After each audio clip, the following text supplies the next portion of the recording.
ನನ್ ಮಾತ್ ನಿಮಗೆ ಅರ್ಥ ಆಗಲ್ಲ ಬಿಡಿ. ಎಲ್ರಿಗೂ ಮಾಯ ಕವಿತ್ಬಿಟ್ಟಿದೆ. ನನ್ ಮಗನಿಗೆ ತುಂಬಾ ಕೋಪ ಬಂದಿರೋ ಹಾಗಿದೆ. ಅಗಸ್ತ್ಯ, ಏನ್ ಗೊತ್ತಾ, ಈ ಪ್ರೀತಿ ಕೋಪಕ್ಕೆ ಒಂಥರ ಅವಿನಾಭಾವ ಸಂಬಂಧ ಇದೆ.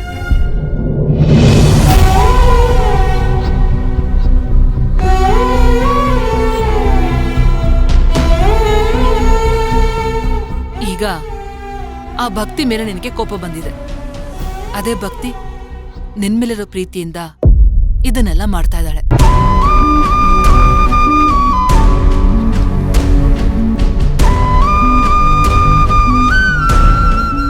ಒಟ್ನಲ್ಲಿ ಏನಾದ್ರೂ ಒಂದು ಹೇಳಿ ನನ್ ಬಾಯಿ ಮುಚ್ಚಿಸ್ಬೇಕು ಅಂತ ಪ್ಲಾನ್ ಮಾಡ್ಕೊಂಡ್ ಬಂದಿದ್ದೀರಾ ಅಲ್ವಾ?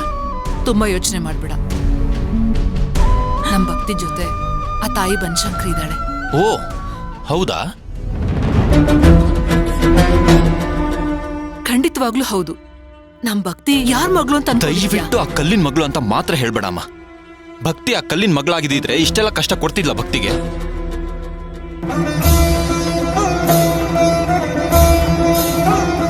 ಈಗ ನೀನೇ ಮಕ್ಕಳು ಕಷ್ಟ ಪಡಬಾರ್ದು ಅಂತ ಏನೆಲ್ಲ ಮಾಡ್ತೀಯ? ಹಾಗ್ ನೋಡೋದಾದ್ರೆ ಆ ದೇವ್ರ ಚಿಕ್ಕಿನ ಹೇಗೆಲ್ಲ ಕಾಪಾಡ್ಕೋಬಹುದು ಹೇಳು?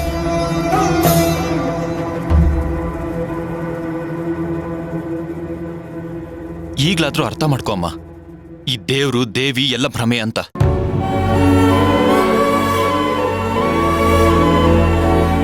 ಆ ದೇವಿ ಆದವಳು ಎದುರುಗಡೆ ಇರೋರ್ನ ಪಾತಾಳಕ್ಕೆ ಸೇರ್ಸೋವರೆಗೂ ಬಿಡಲ್ಲ. ಚಿಕ್ಕಿ ಅವಳ ಮುಂದೆ ಪ್ರಾಣ ಬಿಡ್ತೀನಿ ಅಂದ್ರೂ ಅವಳು ಸಹಾಯಕ್ಕೆ ಬರಲ್ಲ.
ನಿನ್ನ ಮಗಳನ್ನ ನೀನ್ ಕಾಪಾಡ್ಕೊಂಡ್ಬಿಟ್ಟೆ.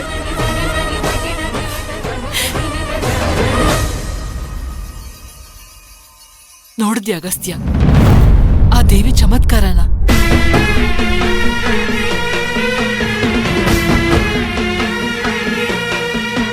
ಬಹುಶಃ ಆ ತಾಯಿ ನಿನ್ ಮಾತುಗಳನ್ನ ಕೇಳಿಸ್ಕೊಂಡು ಅವಳ ಮಗಳನ್ನ ಅವಳು ಕಾಪಾಡ್ಕೊಂಡ್ಲು ಅಂತ ಅನ್ಸತ್ತೆ.